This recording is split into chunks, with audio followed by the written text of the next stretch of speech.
Hi friends, ಊಟ ಮಾಡುವ ಮೊದಲು ಸ್ನಾನವನ್ನು ಏಕೆ ಮಾಡಬೇಕು? ನಮ್ಮ ಹಿರಿಯರು ಊಟದ ನಂತರ ಸ್ನಾನ ಮಾಡಲು ಬಿಡುವುದಿಲ್ಲ, ಬೈಯುತ್ತಾರೆ. ಊಟ ಮಾಡುವುದಕ್ಕೂ ಮುಂಚೆ ಸ್ನಾನ ಮಾಡಬೇಕು. ಊಟ ಮಾಡುವುದು ಒಂದು ಹಿಂದೂ ಧರ್ಮದ ಪ್ರಕಾರ ಪೂಜೆ ಎಂದು ಹೇಳುತ್ತಾರೆ.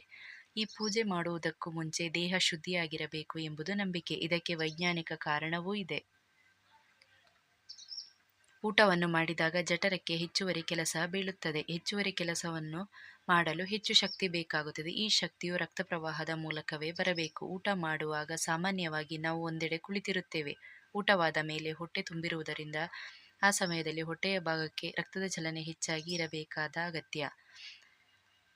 ಹಾಗೆ ಆದಾಗ ಮಾತ್ರ ಜೀರ್ಣಶಕ್ತಿ ಸರಿಯಾಗಿ ನಡೆಯುತ್ತದೆ. ಊಟವಾದ ಮೇಲೆ ಸ್ನಾನ ಮಾಡಿದರೆ ಸ್ನಾನದ ವೇಳೆ ದೇಹದ ಎಲ್ಲಾ ಭಾಗಗಳಿಗೂ ರಕ್ತ ಹರಿಯುವುದರಿಂದ ಜೀರ್ಣಕ್ರಿಯೆಯನ್ನು ನಡೆಸಬೇಕಾದ ಅಂಗಗಳು ತಮ್ಮ ಕೆಲಸವನ್ನು ನಿಧಾನಗೊಳಿಸುತ್ತವೆ.